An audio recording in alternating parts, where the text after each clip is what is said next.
네, 레드캠프 오늘은 하태경 국민의힘 의원과 함께합니다. 어서 오세요. 예, 안녕하십니까. 그 우길기 다올고 온 일본 해상 자위대 맞아요. 함정 있잖아요. 그 이 문제 어떻게 봐야 항상 돼요? 논란이 됐는데 제 개인적인 생각은 이제 인공기하고도 화해를 했잖아요. 인공기하고 화해했나요? 이제 인공기 걸어도 우리 사회가 어느 정도 용인을 하는 분위기 아닙니까? 오히려 보수단체가 저기 뭐 반대는 하지. 단체는 반대하지만 정부가 막지는 않잖아요. 음. 마찬가지로 우길기하고도 화해할 때가 됐다. 실제로 일본하고 화해한 정도는 북한하고 화해한 정도보다 훨씬 수준이 높잖아요.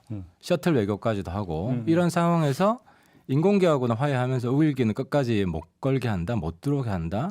이건 좀 지나치다고 보이고요.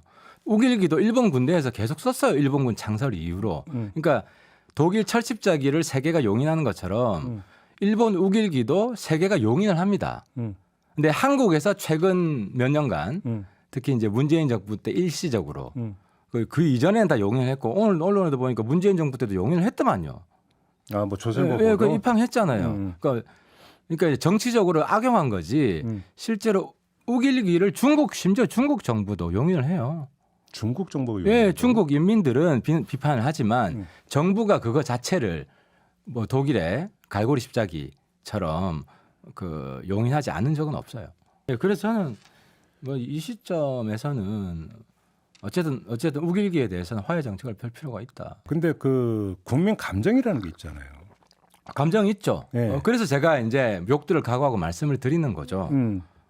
그 일본 아까 이야기한 막 똑같은 논리라면 독일의 철십자기도 용인하면 안 돼요. 독일 군대를 상징하는. 근데 히틀러 군대가 그걸 썼거든요. 엄밀하게 얘기를 하면 일본은 지금 군대가 아니라 자위대잖아요. 그렇죠. 자위대가 갔던 것은 일본의 어떤 패전 후에 전범 국가라고 하는 것에서부터 시작을 해가지고 너희들은 정상적인 군대를 가지면 안 된다였고, 그런데 그러면 군국주의 일본 군대를 우리가 계승했다는 얘기밖에 안 되는 거니까 그러면 일본의 헌법 정신이나 여기에 위배되는 거로 해석할 수도 있는 거 아닌가요? 그러니까 군 상징이고 예를 들어서 비슷한 사례가 기미가요가 있어요. 기미가요가 일본 국가잖아요. 올림픽 때 틀어요. 근데 기미가요 틀면 또 틀지 마라 그래요. 그럼 일본 올림픽 때 일본 오지 마라 그래야 돼요.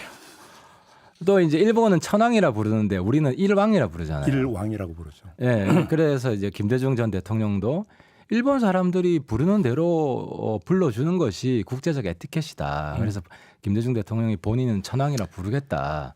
이런 식으로 그런 논리대로 하면 일장기를 허용하면 안 됩니다. 일장기가 전범기잖아요. 일장기는 왜 허용하죠?